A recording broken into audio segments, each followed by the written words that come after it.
My name is Thawithemwira. I'm the head coach of Uganda under-19 cricket team. It was a very interesting journey. The journey started in, I think it was June, if I remember correctly. Of course, it was interrupted by COVID, but we started around that time. Gathered about 50 people, mainly from the previous cricket weeks that we had played prior to the lockdown. That was the sample space we had.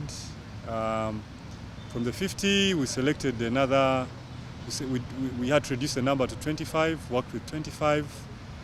Then from the 25, we had to come down to the 14 that were required, that represented us at the World Cup qualifiers in Kigali.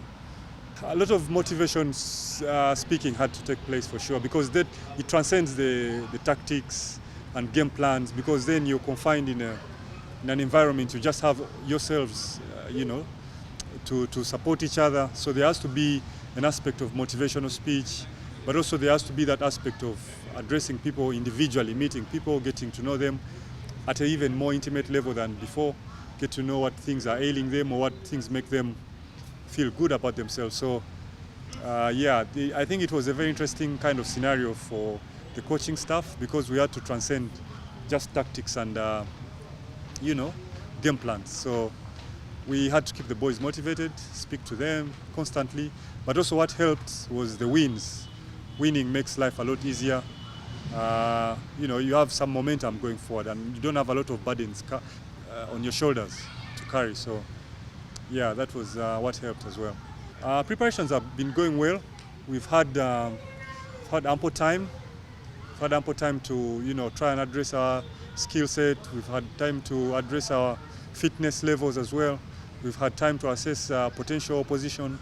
So we've tried to cover all our bases. We want to, like I said before, try and give a good account of ourselves. So we can only do that if we are really prepared, and I feel at this point we have really done a decent job.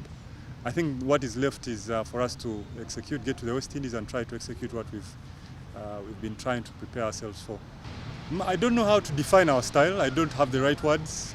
You'll find the Caribbean teams are called Calypso. They have that Calypso kind of flair going around, but I'm yet to find the name for ours. However, what I can guarantee is that they will see fight. They will see a fight in the boys. They'll see boys going to the tilts, trying to fight for each other, trying to fight for our country. You'll not see anybody giving up so easily. So at the very least, I guarantee you guys are going to be fighting to the last man. So given the preparations we've put in, I think the goal should be to try and win. Try and win the tournament, because it's at the moment it's even, it's the same for everyone. So we want to try and win. We want to try and win every game that's presented to us. We want to be as positive as we can. There's a saying that if you want to, you shoot for the moon and you end up on the stars somewhere. So if I aim for the stars, I may end up on the clouds. So I want to really aim for the highest. And if nothing works out, then at least we are around the stars. So, but the idea is, at under-19, there's not too many experienced players like you would find in a senior team. So I fancy our chances. I'm not saying this arrogantly in any way. I'm just saying we fancy our chances. We want to give a good account of ourselves.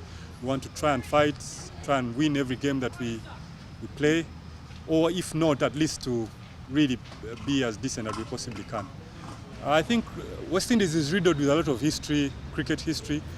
In any given island, you'll find a lot of West Indian history associated with it. So there's so much to see in as far as history is concerned. Of course, being able to play at Brian Lara, arguably the greatest batsman to walk this planet, there's a lot you can glean from just hanging around these kind of environments.